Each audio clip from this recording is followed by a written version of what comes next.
Welcome back, Star Wars fans. In previous episodes, we constructed simple lightsaber props using parts available from a local home improvement store. In this episode, we'll continue to use readily available parts, but we are going to turn up the creativity a notch to try to get a more realistic hilt. There's a little bit more work involved, but the end result is a nice looking saber. Standard tools such as a hacksaw and drill will be used during the build. Please note, this saber does not light up or produce sounds. This is a prop that can be used for display, for play, and for use in your Star Wars photos and videos. The actors in the Star Wars films use similar props when filming lightsaber duels. The special effects team comes in after filming and adds the glowing blade effects. Adobe Photoshop can give your photos a nice blade effect in just a few minutes by overlaying a glowing rectangle on top of your saber prop. Adobe After Effects and even Apple Motion 5 can give you nice video results. LED sabers may look good on display or for live shows, but in a photo or video, even the best LED sabers can look like a toy. Using a prop like this with the right effects can get your photos and videos pretty close to resembling Star Wars lightsabers that were used in the films. Like the previous two saber builds, this saber not only looks good, but it is also very durable. It can take some heavy abuse and is great for dueling. In previous videos, we hit Hoth Depot for our supplies. In this episode, I decided to give Los Eisley a try. Let's take a look at the materials needed to construct the saber. For the hilt, I picked up a 1.5 inch by 12 inch sink tailpiece made out of brass. For the end cap, I used a 1 inch knockout seal found in the electrical department. For the belt clip, I used a small D-ring. The grip will be made out of 24 inch cable ties. If you don't mind spending a little more and want a more realistic grip, you can use windshield wiper blades, just like episode 4. Next, I picked up 2 feet of 1.5 inch PVC pipe to use as some decor on the outside of the sink tailpiece. For the blade, I picked up a 10-foot piece of 1/2 inch PVC pipe. Last is the hardware. The securing screw, also doubling as a power button, is a number 1024 1.5 inch oval Phillips machine screw. I added a finishing washer to make it look finished. To secure the screw, I used a 1024 rubber well nut. For securing the grip and the PVC decor, I wanted to avoid screws, so I decided to try 3mm aluminum pop rivets. I didn't have a rivet tool at home, so I picked one up. My local Lowe's didn't have a super cheap one, but Home Depot had one for under $10. It did the job just fine. There is one component that I did not buy. I found an old Adaptac SCSI card in our e-cycling bin at work. It had great potential, so I rescued it and reused it as a circuit board on my saber. Please do not limit yourself to the ideas, materials, and tools used in this video. There is no right or wrong way to build this saber. Add your own personal touches and get creative. Take your sink tailpiece and measure about 2 inches from the top. Using a miter box and hacksaw, cut along the line you just drew to shorten the hilt from 12 inches to 10 inches. I used a paper towel to minimize scratching on the pipe. The brass pipe is relatively thin. A 24 teeth per inch blade sawed through it pretty easily. If you have any rough edges, you can place some emery cloth on the table and sand it off. Next, we'll work on the grip. Take a few cable ties and cut a total of 6 4-inch pieces. Each piece doesn't have to be exact, but try to get them as close to 4 inches as you can. Once you have them cut, organize them so that the ridges are all facing the same way. This will ensure that all 6 pieces are facing the same direction when we attach them to the pipe. Stack the 6 pieces on top of one another and tape them together like this. Using a sanding block with about 100 grit sandpaper, sand the cable ties down on each side so that they are all the same length. Once they look even, you can sand off the corners to round them out a bit.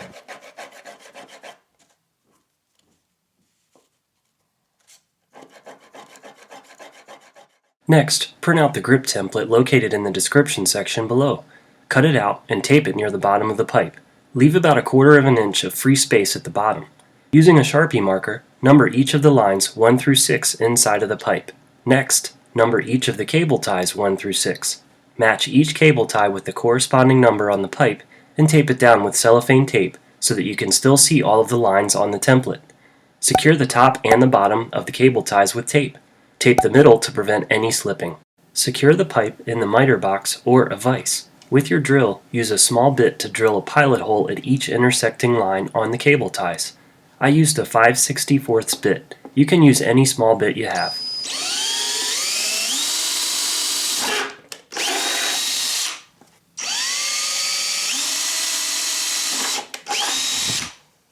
Once the pilot holes are finished, use the 1/8 bit to drill the hole out.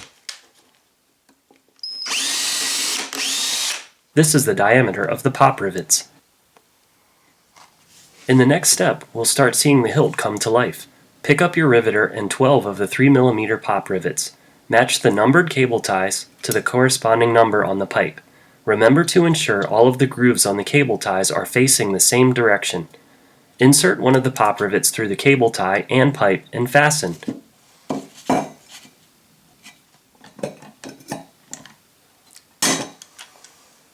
Repeat for the remaining holes.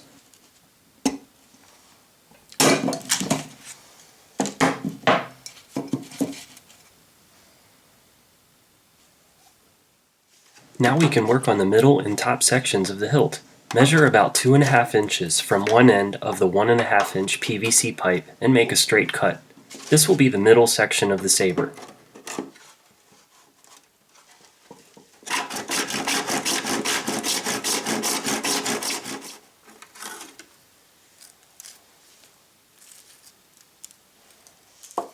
Next, make a 45-degree cut on one end of the PVC pipe.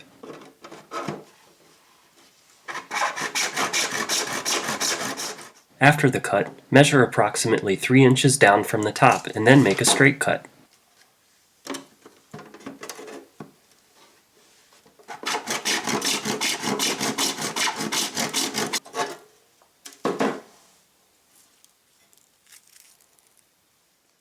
Now we need to clean up those rough edges on the PVC pieces.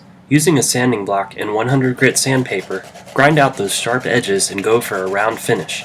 To get a nice polished look, you can start with 100 grit and move your way up to finer grit sandpaper.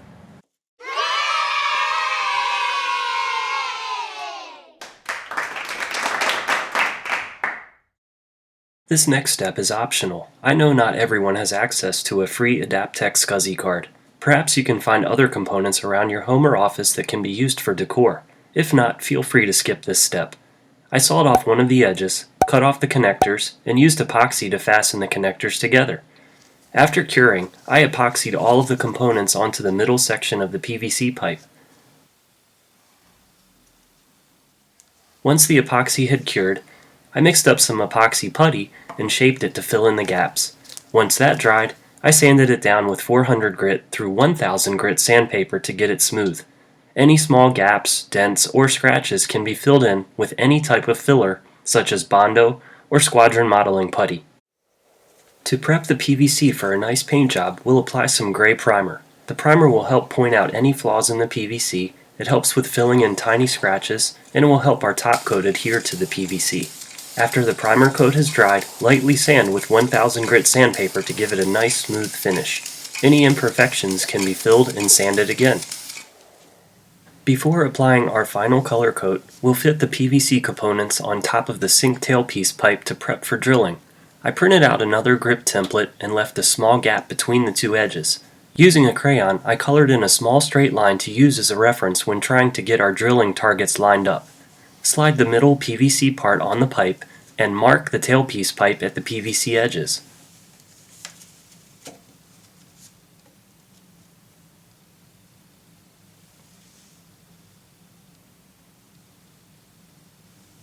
Using some friction tape, wrap 2 strips inside your lines.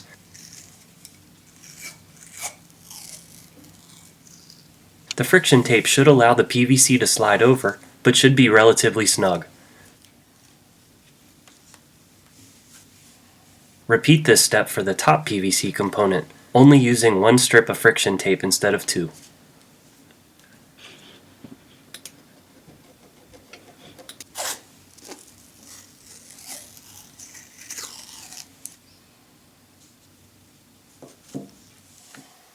Next, we will work on drilling the rear side of the hilt. Align your PVC components so that the backs are aligned with the crayon mark.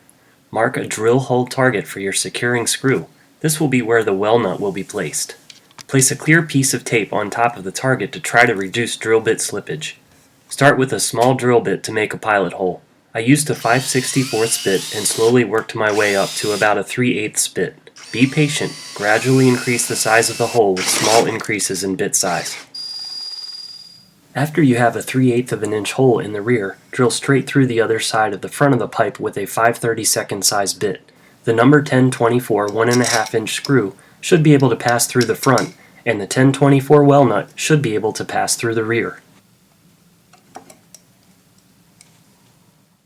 Now we'll make holes in the PVC and tailpiece pipe for the pop rivets. Place your PVC components in place. On the rear of the hilt, mark your drill hole targets. Place clear tape over the targets and drill a pilot hole with a small drill bit. Use a 1/8 inch bit to make the hole wide enough for the pop rivet.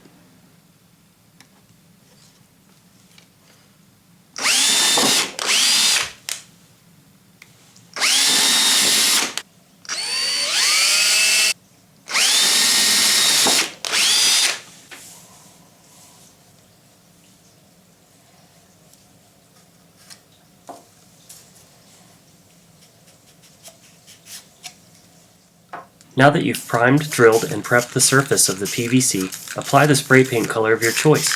I'm going to paint a flat black coat. Polish it with fine grit sandpaper.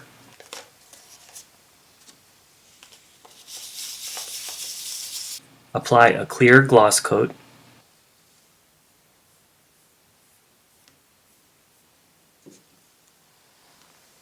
And top off with a gunmetal metallic coat.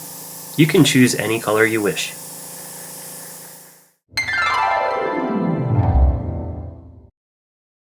Next, we'll fasten the end cap. Drill a 1/8 inch hole in the center of the punch-out cap. Place one of the D-rings on top of the punch-out cap and thread a pop rivet through the hole. Use the rivet tool to secure the D-ring.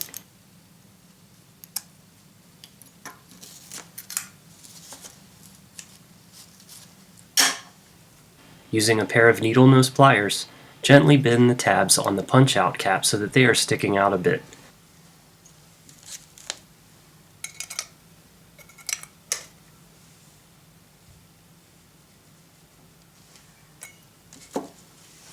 Place some epoxy putty on the punch-out cap tabs and secure it at the bottom of the tailpiece pipe.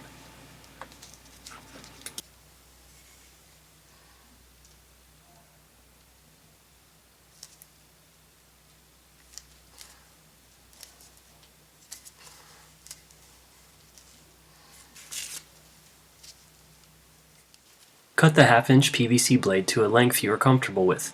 In this example, I am using a 45 inch blade. If this is for a child, you may want a 36 inch blade. Place the end of the PVC blade into the hilt. Using a pencil, make a mark on the PVC blade through the rear tailpiece pipe hole. The rubber well nut will extend into the PVC blade.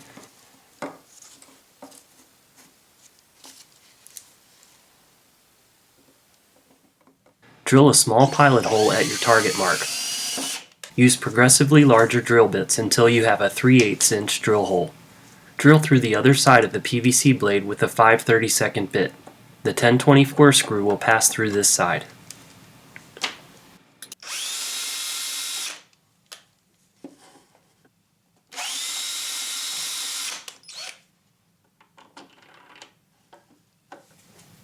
Place the PVC blade inside of the hilt. Make a small mark on the PVC blade just inside of the top of the hilt. Remove the PVC blade and place it next to the hilt. Make marks on the PVC blade where the grip pop rivets are located.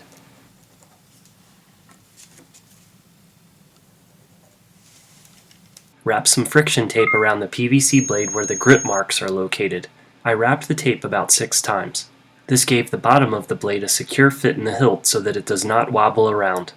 I wrapped quite a bit of friction tape at the top. It extended out about 1/4 of an inch from the surface of the PVC blade. Find the right amount of tape that gives the blade a secure fit inside of the hilt. Things are finally coming together. Put your PVC components in place and secure them with pop rivets.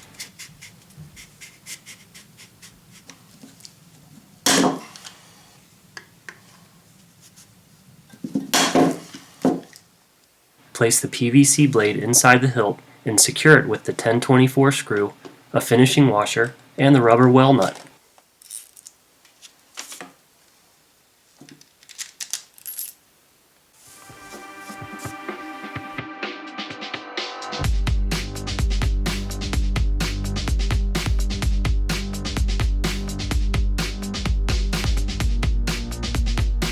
Now it's time to give our lightsaber a test drive.